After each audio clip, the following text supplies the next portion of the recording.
What is up, my tribal people? Welcome back to another episode clip of Pree Da Podcast. And just a reminder that these are only shortened clips. And if you want to listen to the full episode where we talk about way more, make sure you click the first link in the description below. Alternatively, you can type in Pree Da Podcast on all your audio listening platforms. And if you want to keep up with what goes on behind the scenes, make sure you give our Instagram a follow at Pree Da Podcast. And now with that out of the way, I'll catch you guys on the other side. You probably got like some promo videos still about, don't you? Yeah, loads of them. Some of them promo videos. I still look at now and think, if I watch this, I'd actually want to go. Jumping on the phone while you waiting for Uber. Take you out for lobsters, we ain't paying for no tuna. Man, I said you're loose, but I ain't taking in no rumor. I ain't on no games unless I'm playing the computer.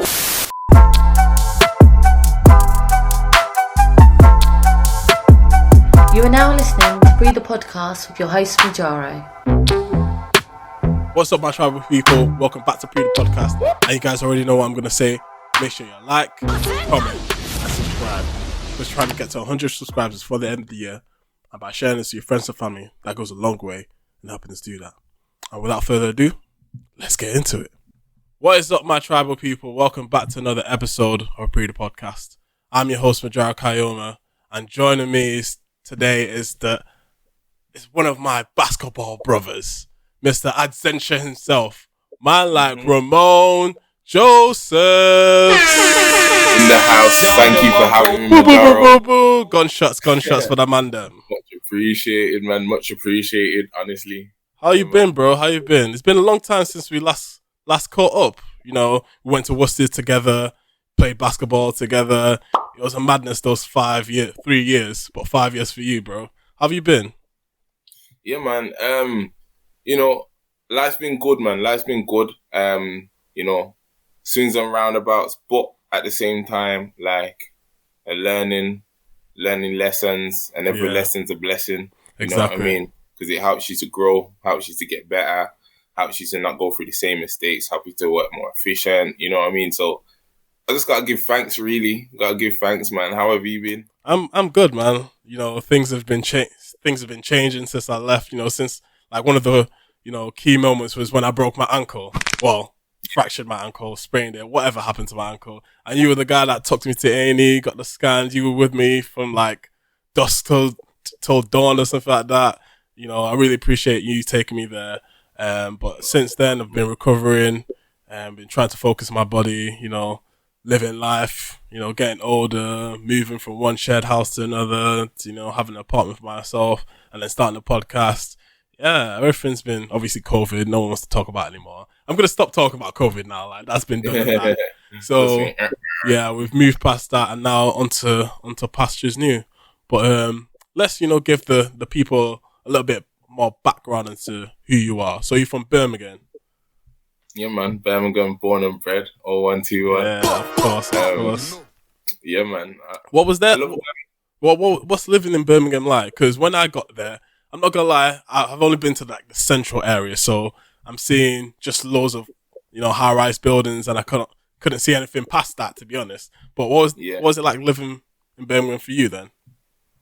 So Birmingham's actually quite a big place. It's very multicultural.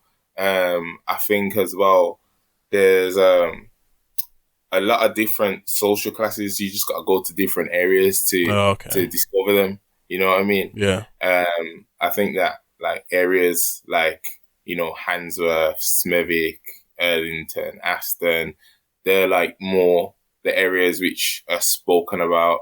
Yeah. Especially a lot among Black people because they're heavily populated with African and Caribbean families. You know what I mean? Yeah. But there's so much to Birmingham, especially like when you go towards the city centre now. They're gentrifying the area so much. The legacy of the Commonwealth Games, we're about to see that come up. So I'm excited for what's coming in Birmingham. You know what I mean? Growing up here it's been amazing because I've got to soak up so much of so many different cultures, and actually grow up with them. You know what I mean? Actually, build friendship, build bonds, even go into business with a lot of different cultures, which has been interesting because it comes into play, definitely. Yeah. Like, I would say it's very similar to Manchester in that regard. Very multicultural, and like you said, they've got like different hotspots here and there where you can, eat Caribbean food, eat Chinese food, Indian food, and stuff like that. So going from like a multicultural place and a big place at that in Birmingham, why did you come to Worcester University? I mean, like, isn't there bare universities in Birmingham? I remember when we went to Birmingham to play some games, it was like, oh, we're going to Birmingham University. No, we're not. We're going to Aston, or we're going to West Brom or something like that. We're going to this other university there. I'm like, yo, how many is there? Like 5 universities in this place? So like, what made you pick Worcester out of all the places? Well, so basically I was playing basketball. I was trying to get a scholarship. I've been invited to a few sessions over the summer over at Worcester to try out for their first team and looking to get into their BBL team. I was working my ass off, and it just seemed like the best option. My coach at the time was also was an alumni there. He had won titles there. I was very welcomed, and I feel like the dream was sold to me. The dream was sold to me full board. It's not even that far away from Birmingham. Yeah, it's really not. What, 30 minutes max? Exactly. And I'm actually from Smethwick. So, there's a train that goes straight from Worcester straight to Smethwick. So, it was nice. And I felt like even if I went to go and live up there, I'm still not that far away from home. You know what I mean? Just seemed like the right option. Yeah. So did you have like any expectations at all? Was it like, did you go and see the facilities before you came, or was it just, off blind faith? Yeah, so I came up to see the facilities, but if I'm honest, I was only interested in the basketball facilities. I wasn't even too much interested in anything else. I just felt like, I'm going to play basketball and the work's going to be the work. Yeah. You know what I mean? Like, I just wanted to be in the best place to get to where I wanted to get to. I wanted to go to America, essentially. Everyone wants to go to America. That's the dream. Yeah, that's the dream for a baller.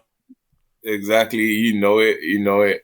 So, like, I felt like that would be, like, my route after speaking to so many people, because I was always like, uni's a scam, this, that, and whatever. Like, I'm not trying to put myself in debt to get money, which I can already get, all of that kind of stuff. So, I wasn't really too interested in the uni side, but it's just more the basketball. That's what I wanted to do. Like, at the time, I think we had probably just come from like a championship winning season in BBL, and the stadiums, like from the Olympic Games in 2010, is it 2010? The London Olympic Games?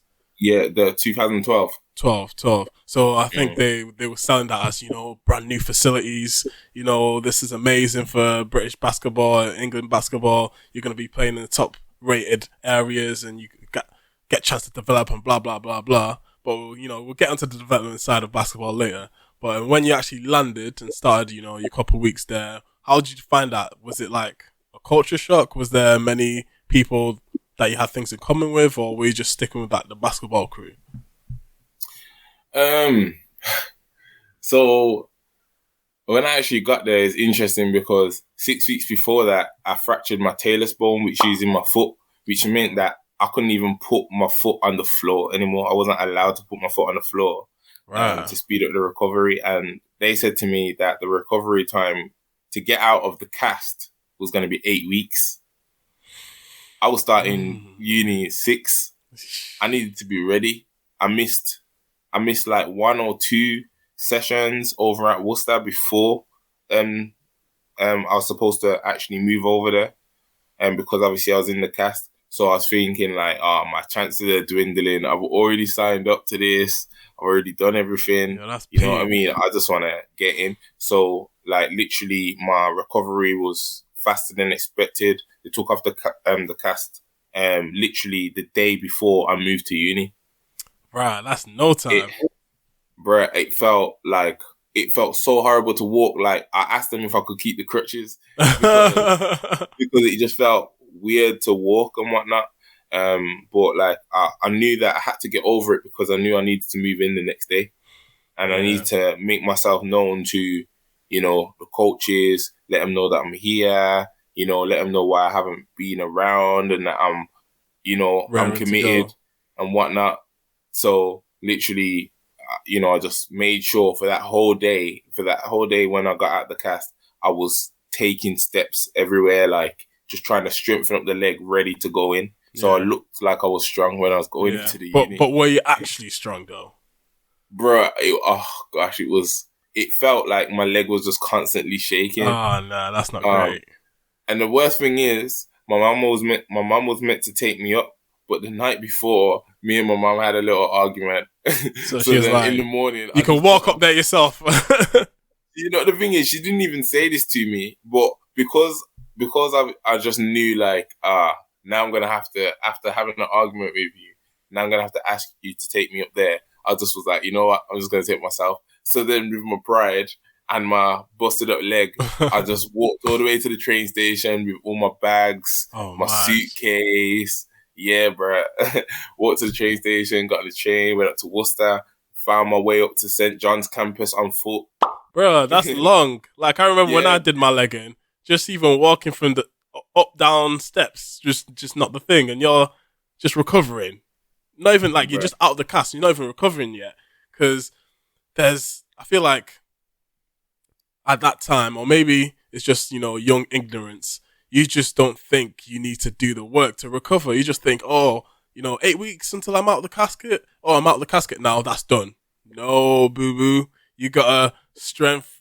You gotta condition it. You have to You have to get the strength back. You need to the rehab. You gotta do all of it. You know what I mean? You've got to wait. There's a process that you're supposed to follow, but again, like I guess. And obviously time constraints as well. And time constraints, because you were thinking, because this is what happens when, a sport is, the main thing of getting you out of the hood or, wanted to achieve in your level of sport. You're just thinking, I just need to be back on the court. I need to get back on the court. I can't, I've already committed to this. I don't want to miss out. I don't X, Y, and Z. And there's time pressure because, you're not young forever and these opportunities don't come like that. So you're thinking, damn, I'm injured. I need to just get back on the court as soon as possible. But more time, that does more damage than good in my experience. Yeah. Nah, it's true, man. It's true because like I just had a strong passion for basketball and I just really knew that I just want to play this. Like, I just love it. Like, you don't have to pay me to play it. Yeah. Like, so I know that I love it. You ain't got to pay me to get up in the morning to go and work out. You get what I'm saying? Yeah. So, to me, I was just like, yeah, this is me.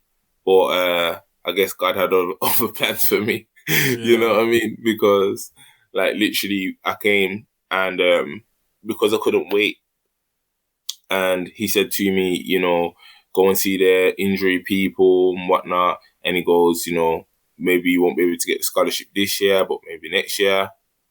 I was like, hell no. I just went and laced up. And even though my leg was weak and everything, and I was running a bit funny, I still just tried. And I made it into the third team. I could have went second, but I preferred the third team. There was just, I guess, more brothers on there. My nigga. Yeah, less politics, more brothers. Yeah. And to be fair, like, I was used to playing with a mix, but not on a team that was just solely, full of young white guys. I played with old white guys, but not young white guys. So it was a bit different. Like the way we was talking, the way we was communicating was a bit different. I wasn't used to it. So maybe that's why I went more with the brothers, because it was just more relatable, like, Yeah, you can get chemistry easier that way because, probably you might know some of them. Like, did you know any of them? To be fair, I didn't know anybody until I got there, and then I realized, oh snap, I know him. He went to my secondary school, or I know that person from this place, Yeah. but I didn't know that many people. You know what I mean? I literally, when I was going to Worcester, I was going into there blind. You know what I mean? I actually didn't know if I knew anybody. I just knew like there was a couple of people I've played against, like in under 18s and stuff like that. But yeah, there wasn't anybody which I felt like was like my boy then at the time. There was nobody to, you know what I mean? It was just like, I came here to play ball. I didn't come here to really make friends. I knew that I was going to make friends. You know what I mean? Because I always make friends. I've been blessed with that. You know what I mean? But yeah, I didn't go in there thinking, yeah, well, at least this person's going to be here and that person. Nah. Yeah. So, with knowing, what you know now about how that, ended up, would you go back and change anything? Would you make the decision to be like, okay, I might not get a scholarship this year, so maybe I have to go on student loan for the first year and then get the scholarship the second year, and focus on recovering and just making sure I'm right? What do you think, knowing all the experiences you have now and knowing how to deal with recovery and managing injuries and getting better to, top form, what would you have done differently? What would I have done differently? If it was to try and get back into basketball, then yeah, definitely I would have focused more on the recovery, and I wouldn't have put so much pressure on myself to actually be on the court, but put pressure on myself to get ready to be back on the court, if that makes sense. Yeah. So go and do the small things like, the strengthening of my ankle and, strengthening back up my leg, my mobility, my motor functions, just making sure that they're all right, my plyometrics, just doing all those things for the whole year and then working out for the summer. Yeah. You know what I mean? That's what I would have done.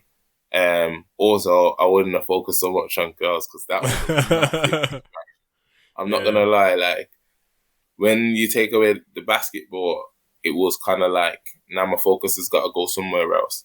And I'm trying to do this uni thing, but because my heart's not really in it, it's like, now I got to focus on something else. And the next best thing at that age is women. It's the you know what I mean? It's the gal them going out, drinking. But to be fair, the community in terms of basketball was, if you're on the basketball team, you're sorted, fam. Like, maybe not so much at your time because, like you said, there weren't as many, black people coming to university at that time.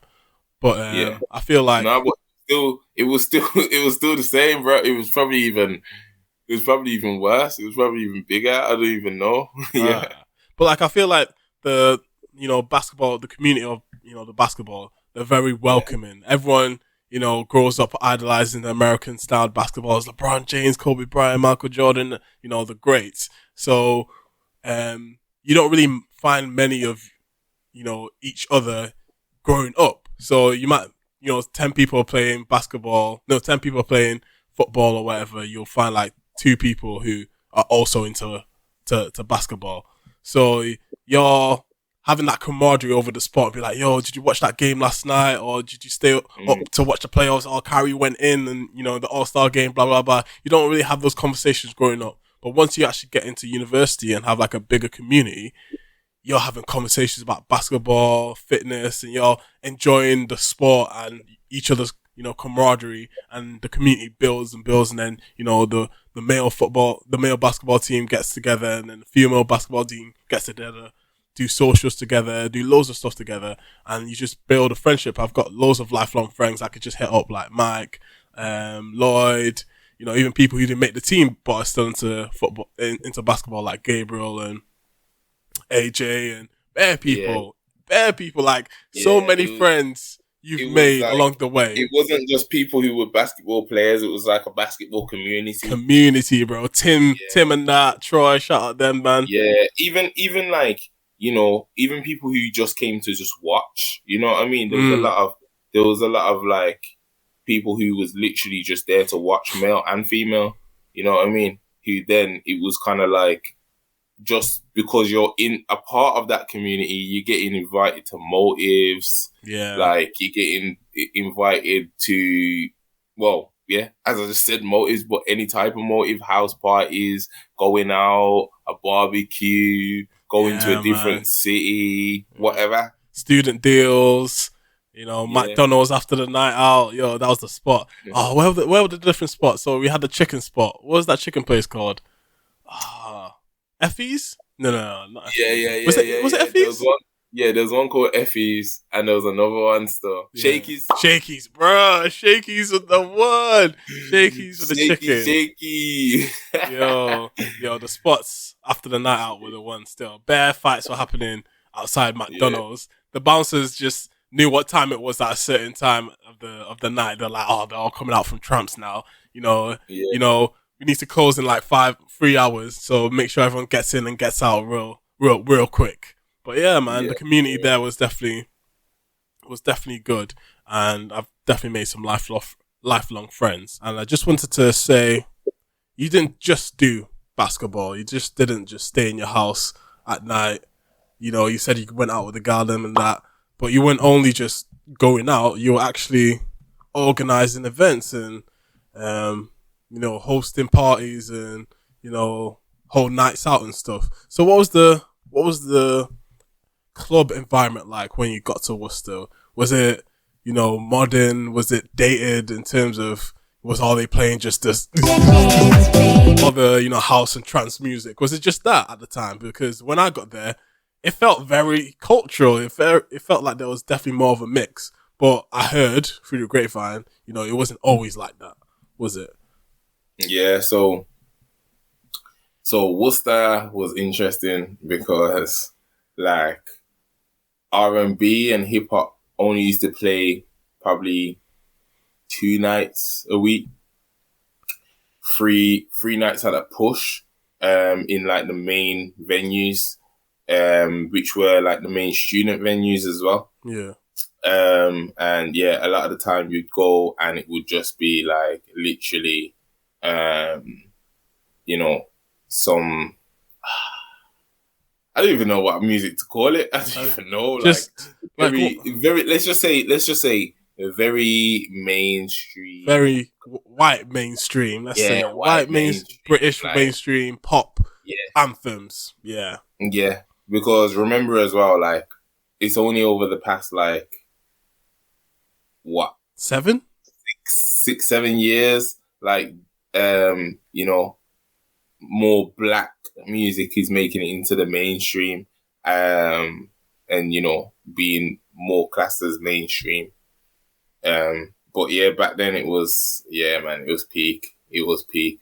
You could only go out on certain days because you knew that those days you'd have a place where you could actually go out and listen to some R&B and hip hop. And the thing is, that wasn't even guaranteed because sometimes you'd go there and the club would be shut and you're thinking, why? Right. They're not even open. I remember it got like that sometimes when that was usually when the student,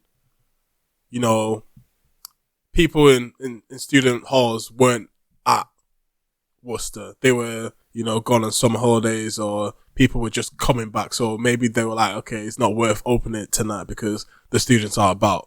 But it was rarely ever like that. But it was like that on the regulars. Yeah, like, so this was happening like once every month or something, once every couple of months. Like you'd probably go on, say, a Saturday when there's supposed to be R&B, or a Friday, shall I say, and you get there and the R&B room's not open, or even that the club's not open, and you're thinking, what? Like, this was one of my only days to go out for R&B. Yeah. You know what I mean? Like, it wasn't even guaranteed that the R&B room is going to be open in Tramps on a Wednesday. Yeah, man. Yeah. It was that peak. So yeah, it was interesting. And then I just remember like the one time I've gone out and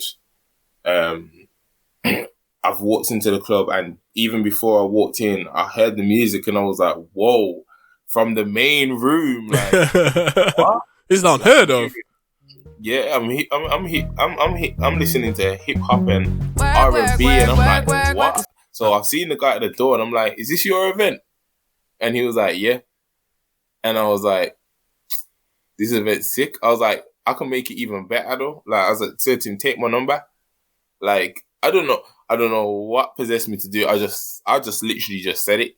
You know what I mean? And then he took my number. He called me the next day. I think he seen like all the people I was with and was kind of like, what? Like he was just like, ching, ching, ching. Yeah, bringing a man down. Yeah. So, and that's the image that he wanted. You know what I mean? He wanted it to be more urban, more black. You know, let's be honest, more black. Yeah. So, yeah, like he had all the girls in the tops and everything like that. I was like, yeah, cool. Like I can add some value to this. This is something that I'd like to commit to. Yeah. So he came to see me and he was like, you know, what kind of deal do you want to strike and whatnot? So I already had a deal in mind already. So I just said to him, like, look, let's do it on a system, like on a target system. Yeah. Because I already knew what kind of contact list I'd already built at that time in Worcester. You know what I mean? Because I'm kind of like a social butterfly. So I said to him, like 0 to 10, you give me 50p. As soon as it hits 10, it goes up to £1. Yeah, up to 25. But as soon as it hits 25, it's 150. And then if I get to 50, it's £2. Damn, yeah, and for every ticket that's sold.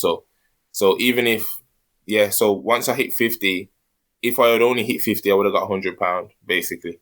And for a student at that time, that's a lot of money.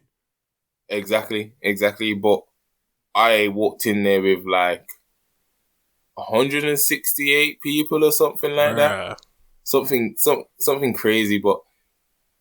As well, I had in there that if I had hit 50, then he would have to give me like bottles and stuff like that. So he ended up giving me like 8 bottles. I swear, like he gave me like 8 bottles. He gave me like I just told him to just give me £300, because I didn't want to rinse him out. That was a mistake and whatnot. But like I just looked at that as like, yo, I just made £300. In one night. Like, in one night. And it was easy. You know what I mean? It was easy. So I basically started off as a promoter, but then he started to ask me, okay, then what do people want and stuff like that? Because people will be coming to me and saying, Ramone, ain't they going to do this? Or ain't they going to start playing this kind of music or whatever? Yeah. And I'll be like, you know, I feel like we need to do this, that and whatever. So then he started to come and have meetings with me before planning the events and whatnot. Then, you know, he's speaking to me about becoming a partner, but I didn't want to become a partner in my first year, if I was honest, because I was kind of like, I just want to have fun and whatnot. Yeah, like you don't want to be restricted, held to a standard where you're just like, yo, I'm just chilling. This is just me doing this on the side type of thing. Like I was invested, but I didn't want to be that invested where I felt like, you know, I would have to start really thinking about things, putting money into things and all that kind of stuff, you know.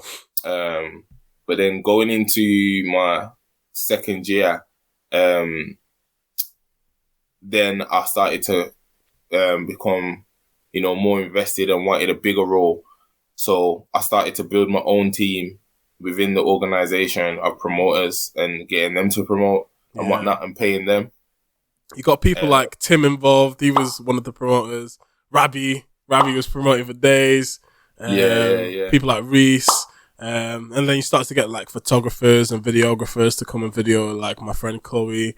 I remember there was like a picture of me and her next to each other, like holding up the Clique shirt. Someone took a picture, you posted it. I was like, back in the day. I'll probably put a picture of that. That's still, all them photos are still there. Still up, I'm gonna have to go through the archives, you know, just to give people a visual when the visuals come out. Yeah, bro. That would be a good visual still to put the visuals. You probably got like some promo videos still about, don't you? Yeah, loads of them. Some of them promo videos. I still look at now and think, if I watch this, I'd actually want to go. Jumping on the phone while you waiting for Uber. Take you out for lobsters, being paying for no tuna. Man, I said you're loose, but I ain't taking in no rumor. I ain't on no games unless I'm playing the computer. Yes. I want to go. Yeah. Like, for real. So one of the events was called Clique. I'm not gonna lie, Clique was the one. Clique was the one. The shirt was lit. I wanted the shirt.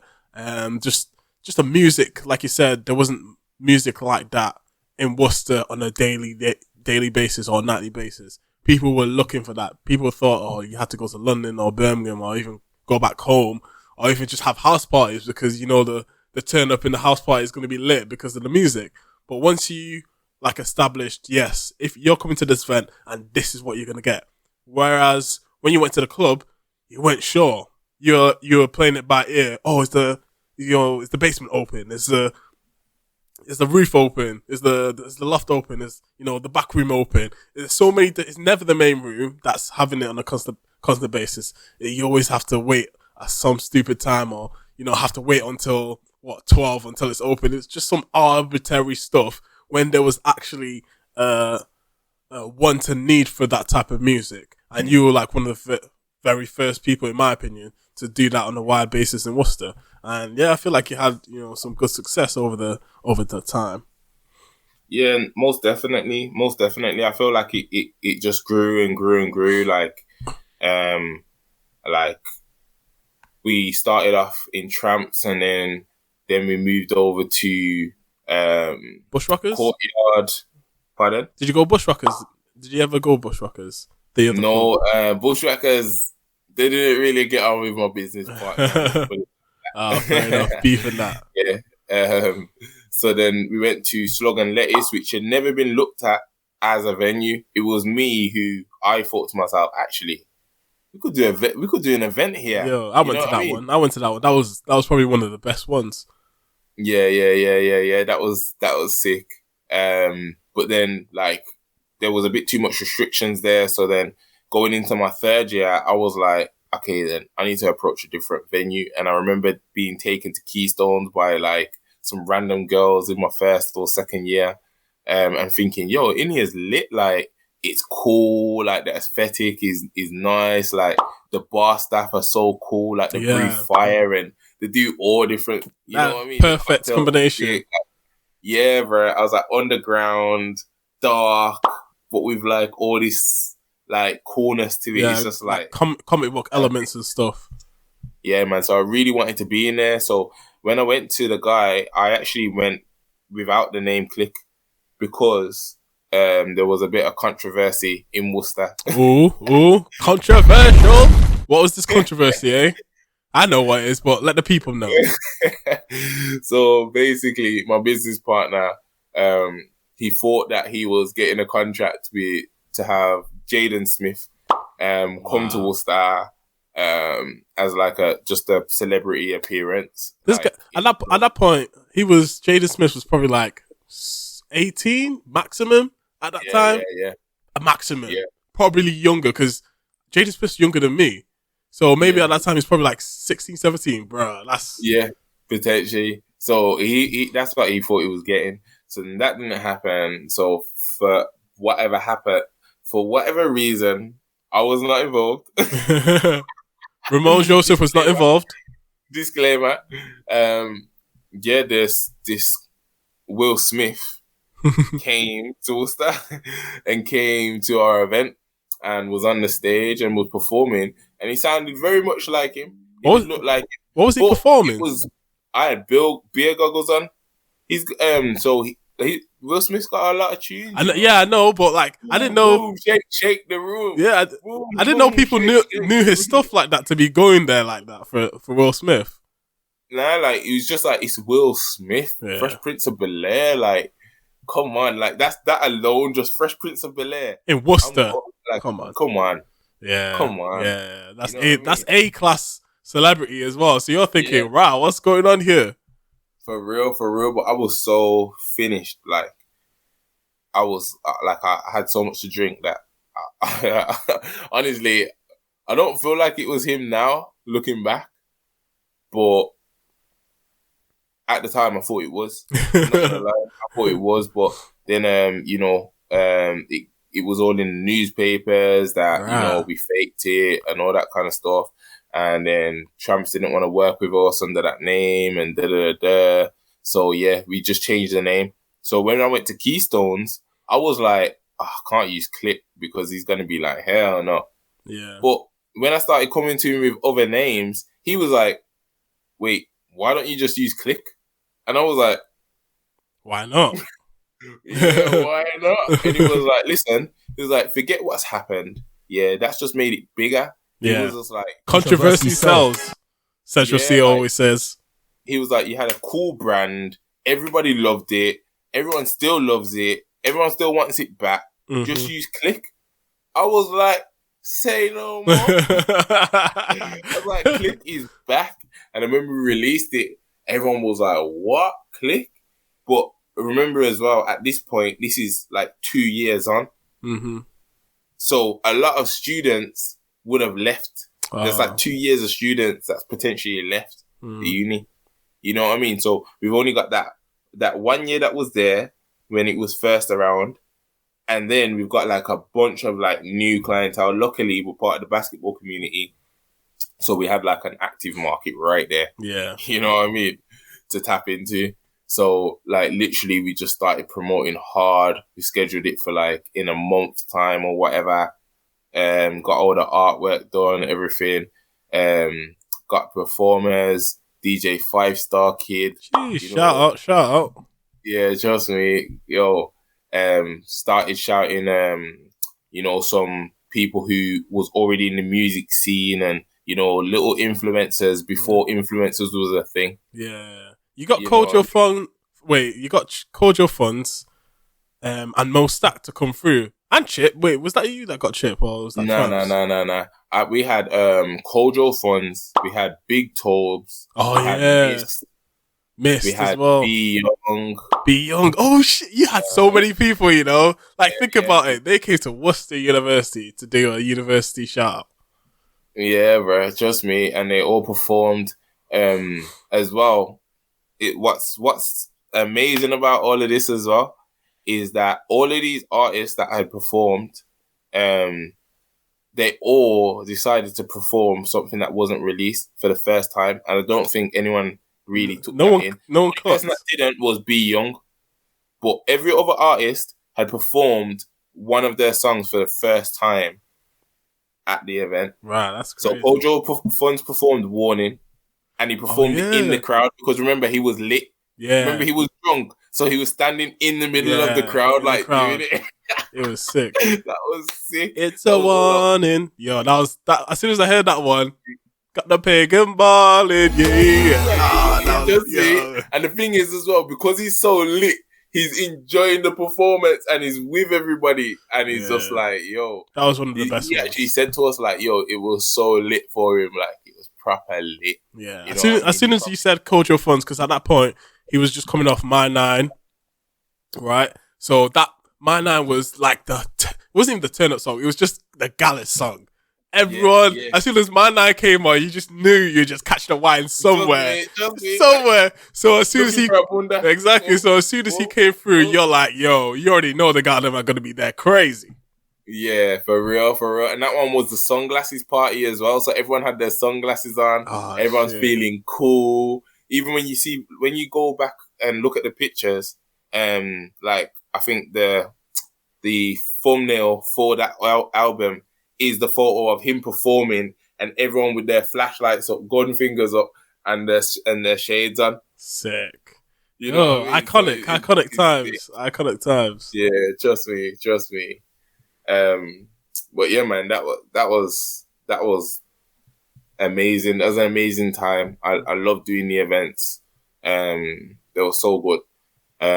We then started to branch out and started to, take people over to Birmingham as well. I remember you came. Jesus unfortunately, Christ. you didn't get in. Bruh, this story is going to be the enemy. I knew it was going to come up eventually. I just had to get the right guest on. So basically, it was the Clique event, and this one was in Birmingham. This is like one of the first ones where you like hired the coaches and got people from Worcester to Birmingham. Had like a drinks up, like a pre-drinks at a barber shop and stuff. I was, getting this like the first or like second week back or something like that. So I'm thinking, first week I missed freshers, it's whatever. Once you've had freshers for the first time, you're like, yeah, cool. This is my last year. I don't need to go to freshers events. So I'm going to the ones where I want to. So I know where the spots are. I know Clique's coming through. So let me go there. I'm thinking, yeah, let me get this drink down. I honestly do not remember what happened after the barbershop. I was thinking I was drinking fine. But you know what it is? Maybe life just hits you. You're thinking, yeah, I'm getting too gassed. I'm turning up. And then as soon as we get to the coach, I'm just being sick everywhere. Over like a coat like this. It was fresh. Got the glasses.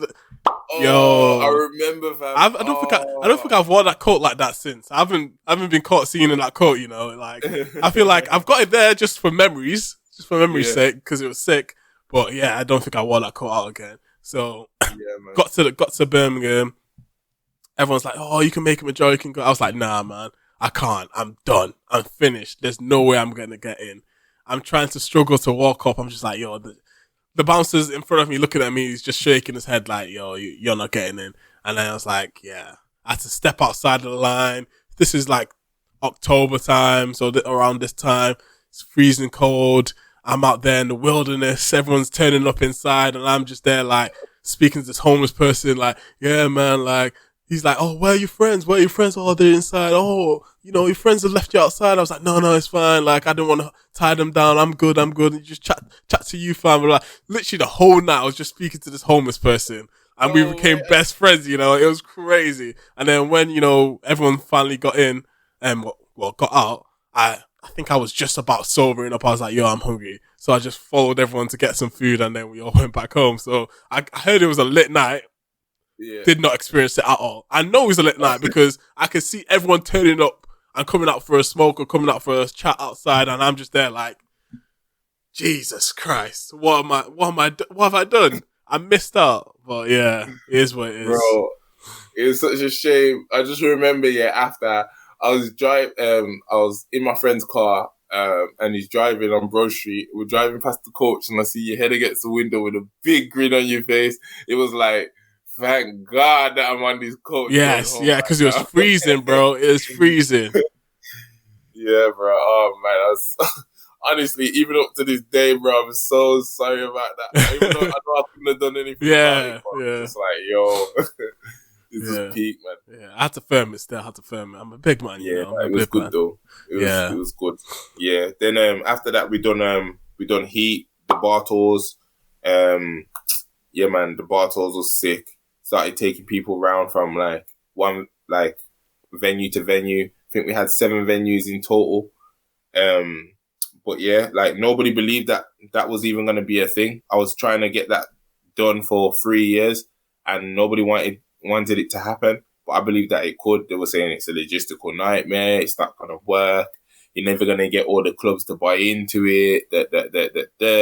I was like, yeah, of course I can get the clubs to buy into it. Of course I can, because we're bringing them people. Yeah. It didn't make that, when you told me that they were like, oh no, you're not going to get people to buy into it. Bro, if you know, my man down the road's having them across and then in an hour's time, they're going to be at your spot. And then in 2 hours time, they're going to be at your boy's spot. You're like, yeah, cool. Bring them through. Like, we'll make a table for you for that time. And, you know, we'll put, you know, anything you need help, we'll promote it as well. Like, come on, it's just a mutual beneficial thing if you're organized. And you're that type of person. I feel like I'm that type of person. If we're going to say something, we're going to do it. And we do it. And we, you know, men of our words, you could say. Basically. And this is the thing, because as well, we put, we had inflatables happening in certain venues. We had all different types of games. Every single venue had something to it. They had a game that we was going to play, you know, to make it interactive and have everybody socializing and whatever else. Yeah. And if you make it to the last venue, you get a prize, which was also alcohol. So you might make it to the end, but you're not leaving at the end. You're probably going to be on the floor speaking to a homeless person like me. Yeah. But that one was interesting, to be fair, because, you know, I knew that it could happen. People didn't believe that it could happen. I believed that it could happen to the largest scale straight away. Yeah. I was expecting 1,000 people, not gonna lie. I ended up with less than 100. Oh, damn.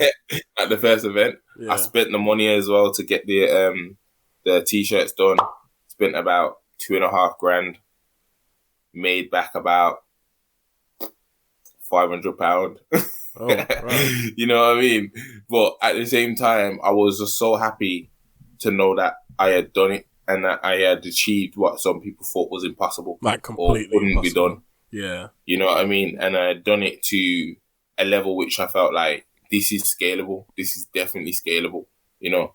Because to think, I feel like, you know, one of the things that might not have made it successful is because bar crawls, you know, for the clientele you were already cultivating, bar crawls I don't think we saw bar crawls as like, oh my God, I need to be at a bar crawl. It's one of them where people just wanted to be at a spot, at one spot, and just chill at one spot and turn up at that one spot and don't think about walking anywhere and going from A to B. But I feel like maybe that was just us. We were just like, we were probably just used to the regular setup. And then when you wanted to change it up, maybe, you know, we weren't the right clientele. If you maybe, because I feel like bar crawls are more of a major staple in like the, you know, more British communities. That's a thing. Yeah. Like, and this is the thing. I was like, well, where are we? Worcester. We're in Worcester. Yeah. You know what I mean? But at the same time, I never really computed that I hadn't really tapped into that market that much yet. Yeah. You know what I mean? I was more in the market which was interested in hip hop and R&B. And going to one spot where hip hop and R&B is going to be there, and you know that's the only spot that's going to have it. Exactly. And all of the coolest people are going to be there. Yeah. And that's the reason why they was going. You know what I mean? Not just to get pissed and have a good time and play some games and whatever else. Yeah. Like, they're like, we could do that at home, fam, at pre-drinks. Yeah, exactly. Said I wake up every morning, pray to God that I'm fixing up. Hope I'm never slipping up. Hear the money calling, need my peace to start getting up. Feeling like I'm blessed, but it came with a bit of luck. Feeling like you stressed, then the tension starts to fill you up. Need an intermission, yeah, they ain't the same lane as us. Cut from different sticks, yeah, they're not the same range as us. They cop the pleas and top of teas, they're not hitting range with us. Keep